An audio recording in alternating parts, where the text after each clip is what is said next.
All right, Brandon Harris, welcome to you're the first episode of the Long Game Agency podcast. So, Let's go. guys, thanks for watching in. If you guys don't already know who we are, we do life insurance. We do mortgage protection, life insurance. Brandon, you've been on the team now for about 6 months. Yeah, roughly beginning of February. Okay, so Brandon's been on the team for about 6 months. I'm gonna let him tell his story. I don't want to tell it for him, but how much did you make just last month? Profit? Just under 20K. Just under 20K at 25 years old. So I always kind of want to start things with results. Like, so you made 25 years old, made just under 20K last month. We're going to let him tell his story, kind of get into it. So what were you doing kind of before you got into insurance, and like what was kind of like your whole come up, your whole background? What did all that look like? Yeah, before insurance, I was in I did door to door, so I did that for 4 years. But going back, actually, even before that, I was going the traditional college route. So I did that for 5 semesters, so almost 3 years of my life. I was going for a electrical engineering degree. And growing up, I always got the grades. Math was always something that came relatively easy for me. Yeah. But never felt necessarily pressure to go to school, but, just kind of seeing what everybody else was doing, keeping up with the Jones, if you will. Went the school route, did that for 5 semesters, like I was saying, in electrical engineering. And it was my 3rd year when they start having the pathway courses, which really kind of starts determining what field you're going to go into, where I was low point in my life. I was like, okay, well, I'm doing these pathway courses. I'm like, holy crap, this is not what I want to do with my life. And it was actually at the time, serving tables. I was actually looking at life insurance sales too. I was seeing people make money. This is at what age? This was actually your age. I think I was 21 at the time. Okay. So 21. 21 years old. And low point in my life. I was looking for an opportunity, and pretty much the opportunity to get into door to door came through the restaurant job I was at. Yeah. There was essentially group of guys that came in to have dinner. I was their server. They liked me. They essentially, to start talking to me about door to door, the opportunity. And it took a leap of faith with it. I ended up checking it out for a couple weeks. When it felt right and when I knew it was for me, I went all in, dropped out of school, and started solar. So I did that for about 4 years, actually. So honestly, life changing. Can't say anything necessarily bad about it. I'm super, super grateful for it. Traveled all over the place, and now I'm here. What was what was the main thing? What was the main reason why? What were you making with solar? I guess first thing. About the same, a little bit more than anywhere between about 20 to 30K a month. Yeah. Solar was definitely a little bit different. There was a little bit, 1 month I'd maybe make 30, 40K a month, and then the next month I'd maybe make 5.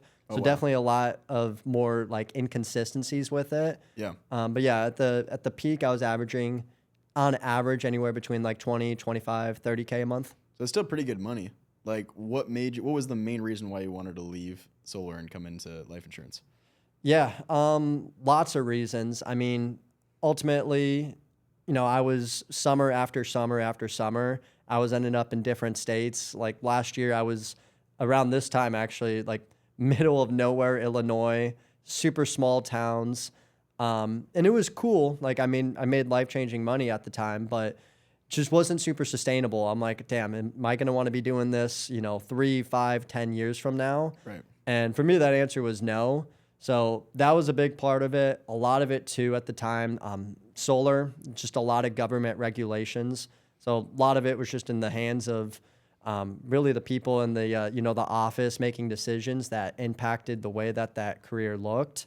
So a lot of it was the location freedom, something just more long term that I could actually see myself doing 3, 5, 10 years from now. And then insurance, it's been around 100+ years. Yeah. So it's not going anywhere. It's been around a long time. Whereas solar, there was just a lot more volatility in the actual industry. Yeah. I mean, you could go up to any person on the street and sell them life insurance. Yep. Every single person needs it. You know Exactly. what I mean? A lot of times with solar, I'd be going around neighborhoods. I couldn't be like, oh, can't do this house, couldn't do this house, couldn't do this house, too much shade. So, definitely a product that literally everybody needs. Solar, it's one of those things, sometimes it can help people, but people don't really need it. Yeah. People need life insurance. Yeah, I feel like not a lot of people, that's pretty cool that you're kind of talking about. You just saw like the vision. You saw like what was going to look like 5 years, 10 years, 15, 20 years down the road. Like, do I want to be a 40-year-old grown man, like knocking someone's door to sell them solar? Which isn't like knocking anyone that does that. But like still realistically, if I asked myself that question truthfully, I wouldn't want to do that. So you were just thinking long term. Yeah, you're making good bread in the beginning as a young 20-year-old kid, but you're just thinking for the future. So like, what would you say to those people right now who might be in that same kind of position where they're making good bread right now, but they're kind of ignoring the fact that in 5 years they're going to be 30, another 15 years they're going to be 40? What would you tell those people who could set themselves up in a position to be really successful throughout their 30s, especially now when it's just now getting popular? Like, we're kind of just now hitting the point in life insurance where everyone's really hopping on. Like, I feel like this is the time to do it. So like, what would you tell that person who's like on the kind of the verge of it, who's a little bit scared to take the risk? Yeah, I mean, realistically, like I wouldn't take back any of my door-to-door time for anything. I was super grateful for it. But at the same time, that experience you can get from honestly just one summer, that experience is something that you can carry with you for the rest of your life. So, for that person that's on the fence, if you've had that opportunity, you've gone through the, hard sweat, blood, tears that door-to-door takes, I wouldn't trade that skill set. But now that I've been able to develop that skill set from the doors, just taking that into another business, obviously life insurance, where I could take that same skill set, but build something that, I can see lasting for, the long term. So that's really the biggest thing is, for people that are in door to door, they have that skill set, they've, put in the work, and they can translate those same things into something that, just has a lot more sustainability involved. Yeah, no, 100%. And, I mean, being in life insurance, I would think on the team right now, like you're one of the most consistent people. Like you show up every single day at 8 a.m. If you're traveling in Colombia, like Medellin, you're still on right on time. Where some people, they can't commit to showing up every single day, especially virtually. We'll probably be getting an office sometime soon, but like right now, it's like one of the hardest things for people to show up every single day. And my answer, if someone asks me, how do I show up every single day? I just say like, just be a man and just realize that you got to sack it up and just get to work. But do you have like a response? Because I mean, I'd say you're probably a little smarter than me. Maybe you can kind of break it down mindset wise, like a good piece of advice for someone that struggles to stay consistent. Like what would be your advice for that person? Yeah, I think it's something you and I have talked about a lot. It's really like why are you even doing it in the first place? I think that's the biggest thing that it always starts with for me whenever I think about it is, there's a lot of tactics, different things like that involved, but, motivation, it's going to fade out eventually. So obviously building that discipline, but a lot of times that discipline comes from knowing why you're doing it to begin with. So I think for me, just over the years, what's allowed me to stay consistent is I feel like I just know exactly why I'm doing it. And, for me, it comes down to like my family, my mom, but it's also looking long-term with it, looking again, 3, 5, 10 years from now, what I want to, my life to look like. And then, from there, just reverse engineering it, what would that type of person that wants those things I want, what would they be doing on a daily basis? And it wouldn't be sleeping in past 8 p.m., 8 a.m., not hopping on, morning dials and stuff like that. So for me, it's just always come down to the why for sure. Yeah, that's fire, dude. And then even to the people who are consistent, because like there's even some people who they will show up every single day. They're consistent in like being there, being present, but they're not like intentional with the dial times. You know what I mean? Like when you're on, like we'll chop it up and we'll bullshit here and there, but like at the end of the day, like we have the results to show that we're putting in the work. So what would you say to that person who might be like consistent? They might be able to get on camera, get on Discord, and show up every single day, but they can't just commit themselves to being intentional and actually locking in, putting in some reps? Yeah, for me, I mean, sales, entrepreneurship, everything, it requires a level of extreme ownership. So you have to take full accountability for the work that you're doing. No one else is going to do it for you. So I think where, I've done it myself. A lot of people, they make them think themselves that they're working harder than they really are, where it's like, bro, like, look at it. You said you were working during that time, but, you might have worked 15 minutes, then you started scrolling on Instagram for another 15 minutes, then you went to the bathroom for another 10. No, like, it comes down to that level of extreme ownership. So for me, I think that's the really biggest thing is I take extreme ownership for everything in my business. And yeah, that's what it really comes down to. I think a lot of people, they make themselves think that they're working a lot harder than they actually are. Yeah. I heard Stan Smith, like, shout out Stan Smith. He posted a video on his Instagram the other day, and he was talking about just, an agent's dialing in his office, and he's like, look at your call log. Like, you started dialing at 8. Your first dial actually went out at 8 a.m. Why was the next one at, like, 8:02? And then, like, there was another, like, one that started at 8:06 after that. It's like, well, there shouldn't be 4-minute periods in between each dial. It should be 8 a.m., 8 a.m., 8 a.m., 8:01, 8:02, and so on and so forth. Like, it's little things like that. You don't think it's an issue just scrolling on Instagram for a couple of minutes here and there, but it stacks up like a shit ton. Yeah, And the whole day's gone. 100%. And you missed that whole dialing window from 8 to 9 to be able to book up all your appointments. What would you say the biggest thing is for a new agent seeing success like in their 90 days would be? Yeah, I mean, when I think back at my first 90 days, outside of Sundays, there was literally one day I didn't work, which was a Saturday, and my mom was getting married that day. So, Yeah. like, for me, it takes a level of sacrifice in the beginning. You have to be willing to put your head down. I mean, I was working 8 to 8 every single day, Monday through Saturday for my first 90 days. And it's also knowing, like, zooming out where you're at right now, it's not necessarily where you're going to always be. So just knowing that, this too shall pass, whatever season you're in, yeah, it might require a little bit more of a sacrifice in terms of putting your head down and working. But if you're able to do that for, a long enough period of time, then you get into a position where, you don't have to worry about that, or maybe you can buy back your time, etc. So Yeah. I think, really the first 90 days, it definitely requires a level of sacrifice, which, again, I think it comes down to just knowing why you're actually doing it to begin with. Yeah, 100%. One of the things, too, everyone always talks about, like, why?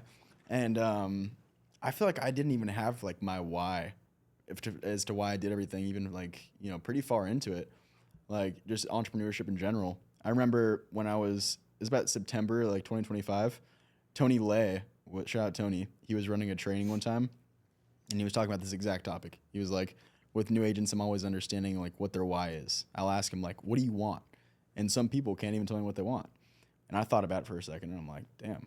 I mean, if you were to ask me right now, Tony, if I were what I wanted, I might not even be able to give you an exact answer. But at that time, my agency was already doing like $200,000 a month. So I'm still able to show up every single day. I'm still able to get crazy results. I think about it, like, for me, like, I don't know, dude. I just want to, like, win a lot of the times. Like, I just want to, I'm addicted to, like, I'm very competitive. I think, like, from, I don't know, like, wrestling back in the day, or, like, I don't even know. Maybe it's something in my childhood. I just want to be able to, like, win and just operate at a super high level. I think I've always been, like, a very intense person. And once I cut out the drinking and I cut out the drugs, like, dude, if I'm not being intense with that, I have to be intense with something. So it was like a complete replacement just for all the vices that I used to have, like, back in the day. Mm-hmm. It's almost hard to explain. Like, when I'm going through and like an adverse day, I'm just going through the mud. I'm not thinking, oh, well, eventually I'm going to have that house. That's not the thing that comes to my mind. I'm just thinking, like, no, men show up to work and they push through adversity and they get through that shit. Like, Yeah. It's almost like what I think. I'm like, no, I'm just here to win. What else am I going to be doing? Okay, sure. I could quit right now. Like, in my first 90 days at my old company that I was at, I could have thought, like, so many times, like, this sucks. Like, I want to quit. But then I thought to myself, like, okay, what happens if I do quit? Like, what am I going to do if I quit? I had already gone from, like, copywriting to mindset coaching to door-to-door to moving out to Dallas to do home building, and then it fell through with the investor. And then finally I landed in life insurance. Like, I would give things 6 months to 12 months of, like, my time and energy at a time just to go to something else. And, like, if you only give things 6 to 12 months, you're not giving, like, the seed enough time to sprout into just this massive tree, So I was, like, looking at it, and I was like, dude, I'm so tired of becoming a beginner over and over and over again. Like, if I quit right now, genuine question, I couldn't answer it in my head what I would do next. I did not know the next business model or anything else that I would go to. And I had already cut out in the back of my brain that I would never get another job. Like, there's just no way. I think that, like, you being a business owner now, because you are a business owner, you own your own book of business. I mean, you're 100% commission. You're investing into your own leads. Like, you're in 100% control. Could you see yourself, like, really, did that ever bother you kind of growing up? Like, someone telling you have to show up at this time, telling you when you could take a bathroom break, like, you know, telling you when you could and couldn't take time off. Like, could you see yourself kind of going back to doing that after doing something like this? No, absolutely not. I mean, Yeah. shoot, that was why I dropped out. Honestly, that's why I dropped out. I was Yeah. looking at the future. I'm like, man, I'm gonna be, you know, working for someone else. You know, clocking in, clocking out, being told what I need to do, have a capped on my salary, and yeah, I knew I wanted more than that. You know, you know, you were talking about like. I thought about it when you were saying it. It's from Tim Grover.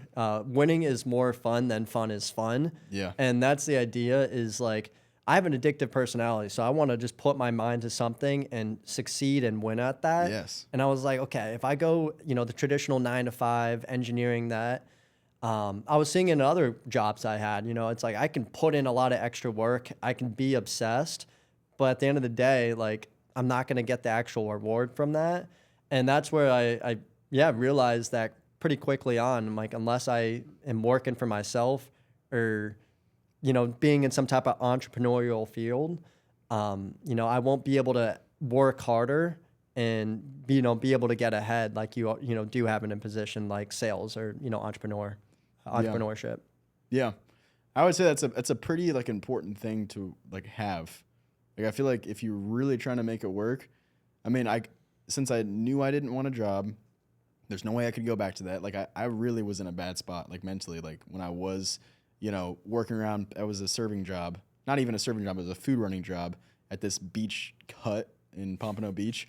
And I was like the only like white kid in the kitchen. Like, people didn't even speak English in the kitchen. Like, I was just, You were doing that while doing the seawall cleaning, or was that right before the seawall cleaning? Okay. Yeah. Yeah, like I had dropped out of Oklahoma State and I was gonna just do copywriting down here and like mindset coaching. That was my plan, just become rich off mindset coaching, fitness coaching. I was getting coaching from Wes Watson at the time. Like, I was just gonna make a big personal brand, but that wasn't taking off like it should have been. And then, you know, my copywriting just kind of went down, so I had to get a food running job at this place called Aruba Cafe. And dude, everyone in that kitchen was just smoking, drinking during their shifts. They were really drinking Coronas, like, you know, at the fryers and stuff. And, you know, people were doing blow in the bathroom. And I was just like, dude, no one cared. And I would still show up like shirt tucked in, belt, like hair slicked back, on time, like ready to go. I was like, and I would try to gamify it. I'm gonna stack up as many plates as I can, bring it out one hand, like serve the entire table. I would always go with like, just do everything the best that I possibly could, but no one else really gave a shit. And I got so tired of getting paid the same as the guy that was not doing anything at all. So ever since then, I was like, dude, I can't listen to someone like my boss who's doing blow in the bathroom telling me like what I got to do. There's no way I can. There's like, I just can't respect that. Like, I know you got to know your worth almost a little bit. And so since I knew I couldn't get a job, and I also knew that there were people in the life insurance industry who were making $100,000, $200,000, $300,000 a month, I was like, what other model would I really get into? Like, this is the industry that's made the most amount of millionaires out of any other industry in the United States. That meaning it's probably my best chance to become one too. So if I know what I want, I know I don't want a job, and I know that's a fact. What other model would I jump into? So knowing that, if the ships truly are burned, like, I think that you're gonna figure it out. Like, eventually you're just gonna stick through it, and eventually, over time, your skill set gets better. You'll get a few lucky deals come through, and then you just reinvest those lucky deals into higher intent stuff. And then it eventually just works out. But to the person out there who's in life insurance right now, and if you asked yourself that question, like, what would you do if not this? And you actually had a plan B, and you could totally say, oh, I'd go to work for this person. I'd be doing X, Y, and Z. That's an issue, I think. You know what I mean? 100%. No, if you got a plan B, then like, yeah, you're going to end up just falling out and quitting. I mean, I look back when I got into solar, it was the same mindset that like, I had no plan B. I literally burned the boats. Like, I was humbly, you know, full ride scholarship. You know, I got the grades. Yeah. I was on track to getting my degree, you know, graduate with like cum laude or whatever, you know, that is. And is that like a valedictorian? No, not that much. But it was, you know, I had a 4.0. Like, I literally got perfect grades, full ride scholarship. Yeah. Literally 3 semesters left. So I had no plan B. Like, it was, I either make this work or I fucking die trying. Like, and I mean, my first 6 months in sales, like, I would show my guys this too in solar. I was in a wrong opportunity. So it was I mean, that was a big part of it, but my first 6 months in sales, I made just over $2,000. I think it was like 2,152. Like I remember the exact number, and like I remember that. But at the same time, like during that time frame, I never had any doubts, or I never had like any second questioning, because I was like, I don't have any other option. Like, what am I gonna do? Try to like go back to like I was already done. I already dropped out. I had no other choice. So I think that's the biggest thing. I mean, you and I were talking about the book Think and Grow Rich earlier, but you got to have that burn the boats mentality, especially in sales, because when those difficulties come, if you have that other option, then you're just going to end up being one of the people that ends up quitting. So I think that's so important. Yeah. You always talk about that that book. Like I know you spoke on like the daily training a couple weeks ago for like the Chop wood, carry water. Yeah, chop wood, carry water. Like the person, like I think even like Brandon, like the co-founder, said this. Brandon Hall. He was like, Brandon Hall was so successful because he could do the same exact shit every single day. Like Brandon Hall, the co-founder of Unitrust, which is the company that we work for, he was doing about $200,000 a month, like on average. For 2025, he paid $2.2 million, which is the #1 simplified issue producer in the United States, and that's just off simplified issue whole life and term life. So it's no like annuity IUL, like making the number seem bigger than it really is. Like so those are real numbers, and he was doing that for 10 years straight. Like 2025 was his 10th year straight of doing that. So to do that, I mean, you gotta be. That's so much volume in a day, like so much volume in a day, doing $200,000 in a month. And it's the same repetitive act for such a long period of time. I've only been doing this life insurance thing for it'll be 2 years in October, which is not that long. Yeah. But he did like the Unitrust process, mortgage protection for 10 full years straight. And the reason why he's so successful is because he could just stay doing the boring shit. A lot of people aren't successful because like they give up on doing the boring shit. It just becomes too mundane for them. Yeah. So what does that book mean to you? Yeah, I mean, that literally it got me through probably a couple summers in door to door, frankly. So the basis of the book is it's like a fictional book, but it has a lot of really, really good principles. And it talks about a guy, he grows up, his entire life he wants to become a samurai. So eventually he starts to go to school to become a samurai. And before they did anything, he's wanted to go shoot the bows or do all the like sick stuff that samurai does. And before anything, they had him chopping wood and they had him carrying water. And, at the time in the book, it's talking about like, how he was like, why the hell am I doing this? Going through the mundane. He didn't understand it. And more everyday, examples like the Karate Kid, wax on, wax off. Yeah. A lot of times, especially when you get into sales, the first 90 days, even couple years, it can feel like you're chopping wood, carrying water. And, at the moment in the book, it talks about where he didn't understand it. Why the hell was he chopping wood, carrying water? He's like, I came here to be a samurai. But it was the little details that he didn't realize that were developing, where, he was getting the grip strength to be able to pull the bow back the way that he needed to. Yeah. Carrying the water gave him the forearm strength, all those different things.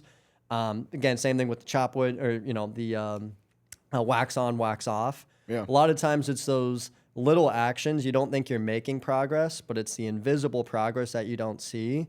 And that was like what I held closely to me during door to door was all the, weeks, days, tough periods I had. Just kept reminding myself, chop wood, carry water, and this too shall pass.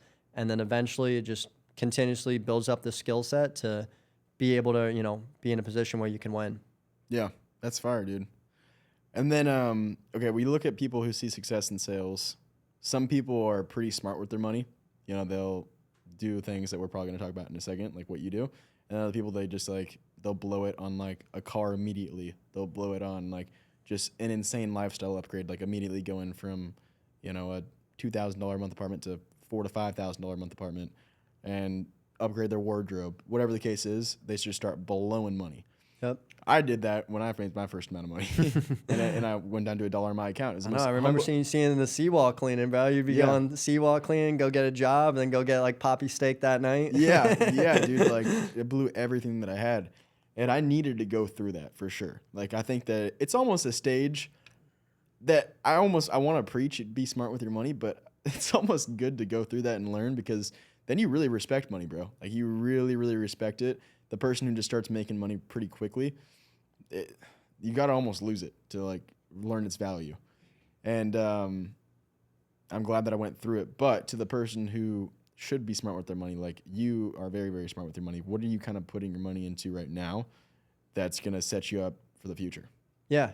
Well, first thing I'll think about, because one thing I had to like honestly shift and learn growing up, I grew up with a single mother, and she was extremely frugal. Like she was couponing, doing the whole 9 yards. So when I first got on a sale, I definitely had that mindset of I was frugal, like almost too much, to where I was even scared to invest my money or just do anything. Like I just wanted the money, kept seeing it grow, but I didn't want to do anything. I didn't want to spend it or anything. And I had to eventually shift that mindset. I'm still frugal in some ways, but in terms of investing, like that's really what I'm big on now. So for me, my biggest thing that I've invested into is real estate. That's just where I have most of my confidence. That's where, I just have most of my knowledge. That's where I feel most comfortable putting my money. So I've done a couple different apartment complexes in terms of funds going into those. And then most recently, I've done single family homes out like Midwest, targeting Section 8. So, it's the idea of having your money make you more money. And something that also drives me is like, I do want all those nice things. Like I do want the nice cars, the nice houses, the nice places. But at the same time, what I think about is like, okay, when my passive income can pay for those liabilities, that's when that will have that time come. Right. So not there yet, but eventually I will be. So Yeah, that's fire. I need to get better with that too, because I just pour a lot into like, there's more practical thing. I could be investing like just more into actual individual like index funds or actually making real estate plays. But I can also be better about it too, because you've been one of the biggest. You're good about investing into yourself and the business, which I think when I first started out, I did that. But I can also, like, I see the level at what you're doing it at. And I mean, it's going to also just explode your business, which allows you to have more money to just put into other investments. So I think I can learn from you. You can learn from me with that. That's true. That's true. So we were also kind of talking on the way over here. I had it in the back of my mind. What was I going to say? We were talking about, what was the main thing that we were talking about on the way over here? Right before we were talking about Think and Grow Rich. Oh yeah, just having a solid personal development, like habit routine kind of instilled into your schedule. Mm-hmm. You were pulling up your app. That was a Tony Robbins like course kind of thing that you were going through. Mm-hmm. Yep. And I saw that and I was like, hell yeah, bro. Like thank you, bro. Because there's so many people who will get into this business and there's zero personal development in there at all. And I think one of the biggest things that helped me get to where I'm at, like, making a little bit over $60,000 a month, almost $70,000 a month in deposits, is the fact that I worked on me for so fucking long before getting to this point. Like, fuck just like the skill set and everything of being able to like talk over the phone. Like the person that I've created through the habits over so many years is what allowed me to like get these results. And I always preach it, like your level of success will never exceed your level of personal development. So someone you just throw into the fire who's fat, out of shape, wakes up whenever they want, has no form of discipline to what they eat, or they just never put themselves through any type of hard shit. How are they supposed to just go through this extremely difficult blueprint of life insurance that requires a lot of fucking discipline and the ability to push through adversity? Like, they're not going to be able to, bro. No, they're just like this little like pudgy like guide coming in. They're not going to be able to do anything. So I guess how important is it for you to just like, have you always had personal development like a part of your process, like just learning from others, like learning, like reading like stuff from Tony Robbins and stuff? Have you been doing that your whole life? And like, how much of a change has it made in like your sales career? Yeah, no, I mean, it's been a huge, huge component. I mean, I think discipline beats motivation every single time. That's first off. So you have to be disciplined. But at the same time, if you can allow videos and essentially I view these people as, mentors, Tony Robbins, the Alex Hormozis. I don't know them personally, but I still view them as a mentor. And I think that's where just constantly learning from them, using that as inspiration and then allowing that to continue to keep you disciplined is everything. Constantly feeding the mind, reading. I know you don't really read books, but I've definitely like read my books, audio books. And for me, it's more so not necessarily like, sometimes the material is not anything like, something crazy different that like you haven't heard before. but it's just continuously feeding my mind every single day with positive thoughts. Yeah. Allows you just to go through the day, and when those difficulties come up, you can, remember that line you read from that book or that, thing you heard in a podcast. So yeah, I think just constantly plugging in and listening to positive things, not negative things, is huge. Yeah, it's just conscious auto suggestion. Like your subconscious just, like you just said, remembers shit that you listen to in the morning through a personal development podcast, to where it just right when a time of adversity hits, and you want to, and it doesn't even have to be adversity. It could be like going into the fridge to like grab like that slice of pizza, Yep. and then eventually you just remember like, nope, purpose over pleasure, or like sacrifice creates paradise. Just like these little like one-liner gems that you just remember, and like those are the things that really got me through a lot of fucking times. Just purpose over pleasure, purpose over pleasure. I would say that over and over and over again. And also I think the people who are able to like speak the best and like pour into people the best, like top leaders who are able to like speak to a team, those are the guys who are listening to the most personal development of all time. Like Spencer Mayo, like when he was a part of our company, he would be hopping on these daily trainings, like pouring so much personal development into these calls. Did you ever hear Spencer talk like on any of the daily trainings? Dude, he would go on like long tangents that were good. And you could just tell that dude like spent a lot of time listening to people like Tony Robbins. And I mean, he worked for Tony Robbins, but you could tell he was just always developing himself and like listening from people that were in a spot that they want to be in, Yeah, So- no, I think that's why that's so important too, because it allows you to take that information you learn, and then you can also, feed that and give it to other people. Yeah. So, yeah, absolutely. What are the top 3 things that a new agent should be doing to be able to see the level of success that you're at? Because it took you 6 months to be able to start profiting $20K in a month. A lot of people have been here for 6 months and they're not doing that. A lot of people have been in the industry in general and they're not doing that. Some people even longer. So, like, what would you say to that person, the top 3 things that allowed you to hit making that amount each month? Yeah, the first thing I can think of, I mean, it's just consistency. It was funny too. We had the conference the other weekend, and a lot of people kept asking me like, "Oh, how do you like?" I'm struggling staying consistent throughout the day. Like, how do I do that? First off, I don't even think about staying that consistent throughout the day, but I think about my 3 hours where I'm booking appointments, just being ultra consistent with that, because then from there, the rest of my day gets set up. So I think staying consistent, which it sounds simple, but I mean, I see it all the time. You'll see someone that's consistent 1 day, 2 day, 3 days, and then they slowly just fall off. So that's a big, big thing. It's like, no, you can stay consistent 1 day, you can stay consistent a week, but can stay consistent month after month after month That's after the month? respectable thing. That's the respectable thing. Yeah, Yeah, because facts, it's like man. anyone can stay consistent, even a week, dude. Like, Yeah. we just got out of this conference and everyone's like hyped up. They got the Dude, they're, inspiration. like, dude, people will post like, I'm about to go on a generational run. And it's like, they'll make a few posts, like a few like weeks in a row.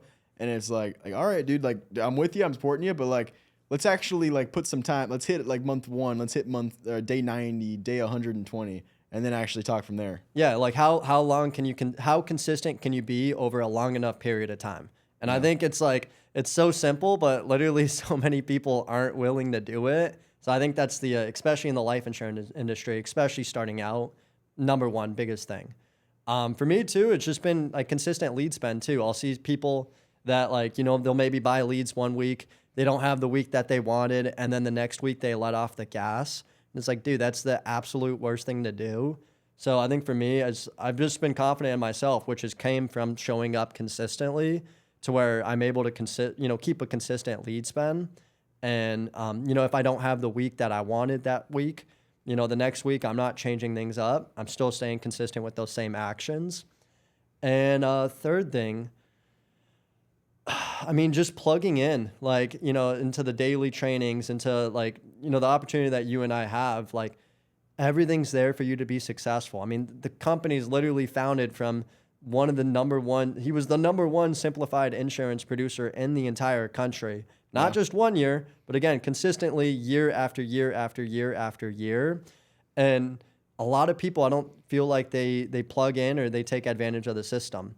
Where like, they, again, maybe will consistently show up to daily trainings, maybe 1 or 2 days a week, but then they're showing up every single day or, just plugging into the actual system. Like there's so many times where like I haven't wanted to plug in or like attend this type of training that we had involved. And it's been the days when I haven't wanted to do that, where I heard a gold nugget that I'm like, damn, I really needed to hear that. Dude, every time. Yep. Dude, you go into these daily trainings, literally learn something every single time. Yeah. Even been going for like over a year every single day. Yeah. And I think like also too, those are 3 great points. I think also too, like when I in the beginning, when I didn't want to go to those daily trainings, the thing that always made me go in the back of my mind was like, no, like you have to set the example for your people. Like if you're not going to the daily trainings, why would they go to the daily trainings? If we're talking about why, like the thing that kind of gets me through adversity times, like a lot of the times it's just like you're a man, just like do it. You know, like why are you complaining about it to begin with? But I think the other thing too is just remembering like just my people. You know, like the first guy starting out, like if he sees you, if they see you doing it every single day, day in and day out, like they're more than likely, because that's how it was for me. Like Wes Watson, when he was, you know, posting his wake up time every single morning at 2:45, and he was hitting his workouts every single day, and then he was posting multiple times every single day. The fact that he was just doing it was enough in my brain to be like, I can do it too. So that's like my mindset when I go into all these things. I'm like, okay, no, like Wes was doing it, I can do it as well. So if I'm waking up at this time, people on the sales team can do it as well. If I hop on at 8, these people can do it as well. And that's my main reason. Every single time I don't want to get out of bed, I'm like, nope, like everyone's watching. Like it's up to me. If I don't do it, like they're not going to succeed if I can't come through and keep these daily habits up. That's honestly the biggest reason why. And even when I didn't have a team and it was the beginning, I was posting everything like on my social media, like my stories, just regular reels. And I knew that like it was going to be the foundation for when people did hop on the team, they were going to see it and be like, damn, this motherfucker's consistent, you know? Yeah. And that's what people are like looking for. So I think that's like another thing that people can pull from. If your goal is to eventually have an agency, like we had 39 riders last month, we did just about 400K. If your goal is to have a big agency, you need to be able to lead from the front. You need to be able to have consistent habits, and you need to be able to just do the shit that you don't want to do so that your people will do it as well. So just keep that in the back of your mind and like let that be your why. If I slip, they fall. So that's probably the biggest thing there. But outside of that, I mean, we already kind of went over obviously what you've done.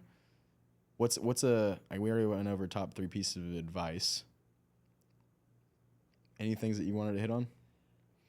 I mean, I think it's funny because you said like be a man. I know you've listened to your Andrew Tate for sure, but yeah, I mean, just know like the difficulties are always gonna come, but it's just also like zooming out and like you say you have a lot of things you say that you like have programmed in your subconscious mind, and I always tell myself like I'll use the line "This too shall pass," which again another positive book, The Greatest Salesman by O.G. Mandino.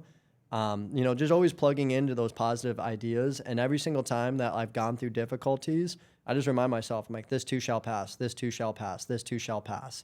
So especially starting out in the first 90 days when it was the most difficult, just knowing it won't always be that way and just constantly, just continuously being able to move on from that. Yeah. A lot of it comes from being a man too and just showing up. Yeah. But that was your self-talk. Self-talk's like everything in this business. Like, you could be hitting like a bicep workout, just like hitting some biceps, and you could be either one saying like, this is the hardest workout of all time, this sucks, like I don't want to be here, or you could be saying like, damn, like dude, like my arms are gonna get massive from this, like I'm gonna make the sickest physique of all time off this workout.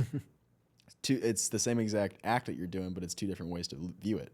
So when people are going out throughout their dialing day, they could either be saying like, man, no one's answering the phone, this sucks, like I don't want to be doing this, or they could be thinking like, I'm sharpening the sword right now, like I'm getting forged right now in the fire, and I'm going to become like one of the best salesmen of all time through how many reps that I'm doing.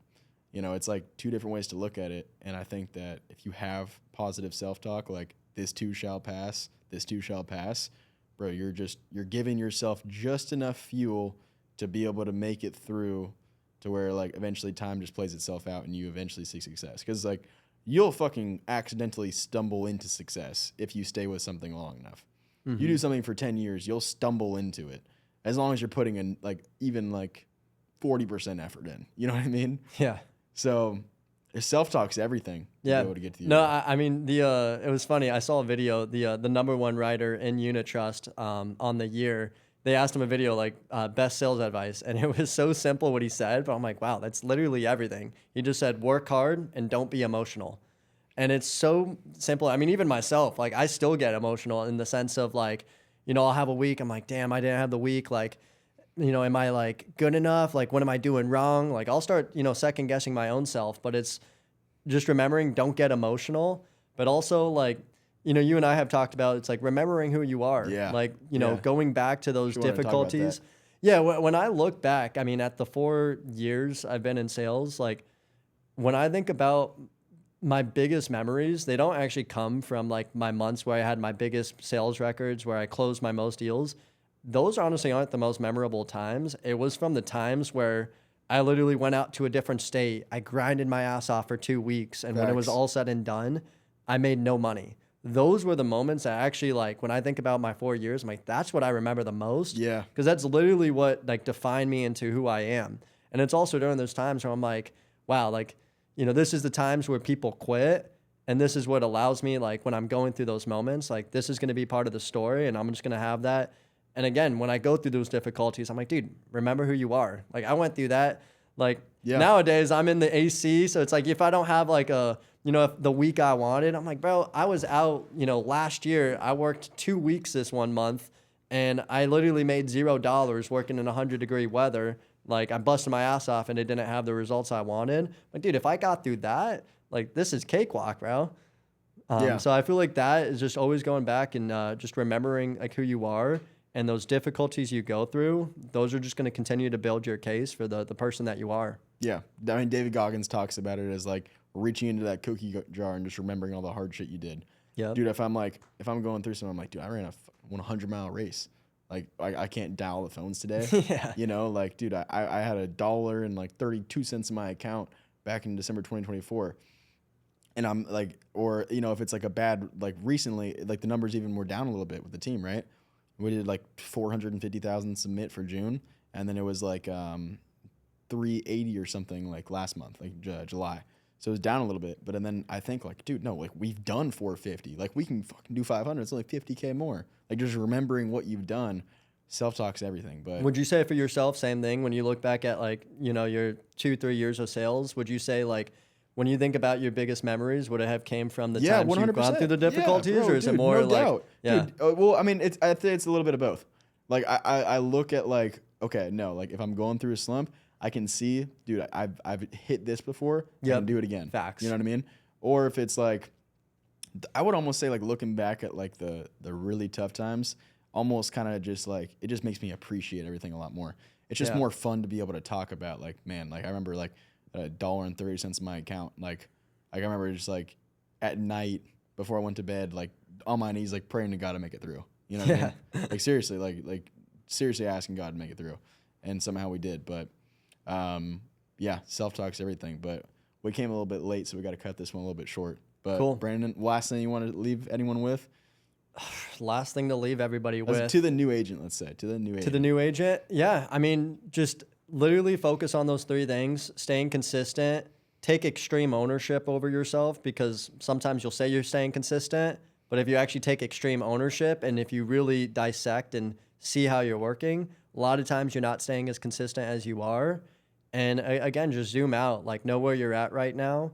It's not always going to be that way. And you're just developing and building the character and the traits and the habits that you need to have success in this business. So just keep that mindset, stay consistent with the lead spend or whatever, investing into the business. And don't be afraid to bet on yourself. Fire. Yep. Let's go, dude. Let's go. Appreciate it. All right.